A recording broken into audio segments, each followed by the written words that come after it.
A Japanese warship made a rare entry into China's territorial waters near Taiwan earlier this month without notifying China and sparking serious concerns from Beijing.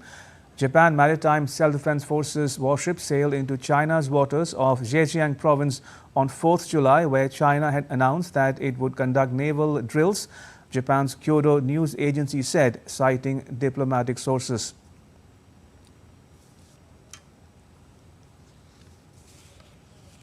China's Coast Guard and naval vessels have entered Japan's territorial waters, including June last year when Tokyo lodged a protest against Beijing after the Chinese Navy sailed into Japanese waters near Yakushima Island. In December, the Chinese military said a U.S. Navy ship illegally entered waters adjacent to a disputed South China Sea atoll that has recently seen several maritime confrontations with neighbors, including the Philippines.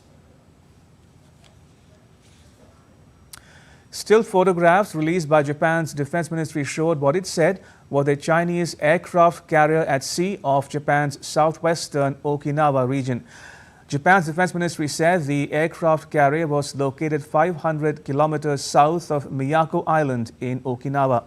It said that 2 Japanese Navy ships were observing its movements while Japanese fighter jets scrambled in response to the aircraft launched by the carrier.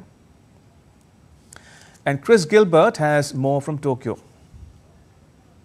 Experts on both sides of the fence have said that Japan really better not do anything further from here to stoke tensions. There have been new lines of communication opened over the past 6 months to a year as both countries slowly open up and resume diplomatic talks. Following on from the pandemic. You mentioned the UN Charter on the Sea before and the right of innocent passage. The SDF, Japan Self-Defense Force, has said effectively that they allow foreign militaries and navies to sail through their waters under the use of innocent passage, and so they effectively thought they could do the same thing. In this case, China is saying there is a domestic law in place that you have to get permission before sailing through the waters, through its waters. And so really who is right and who is wrong in this case, it doesn't really matter as much as the overarching picture is you painted, which is that there is ongoing repairs being made in diplomatic talks, and a lot of questions are being raised about why the Self-Defense Force was provocative, if it was provocative, and what exactly happened.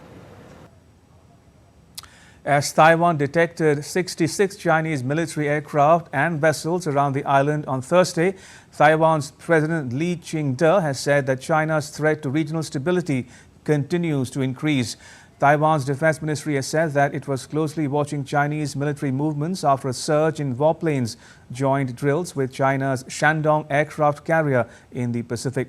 The Chinese military exercises coincide with a NATO summit in Washington, D.C., where a draft communique says China has become a decisive enabler of Russia's conflict effort in Ukraine, and Beijing continues to pose systemic challenges to Europe and to security.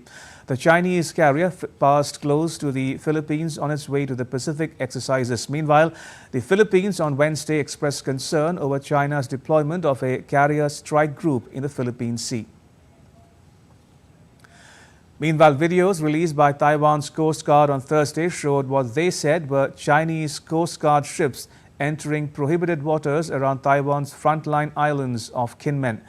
In response to the alleged intrusion of its waters, Taiwan said it dispatched 4 of its own Coast Guard vessels to conduct one-on-one monitoring alongside the 4 Chinese ships.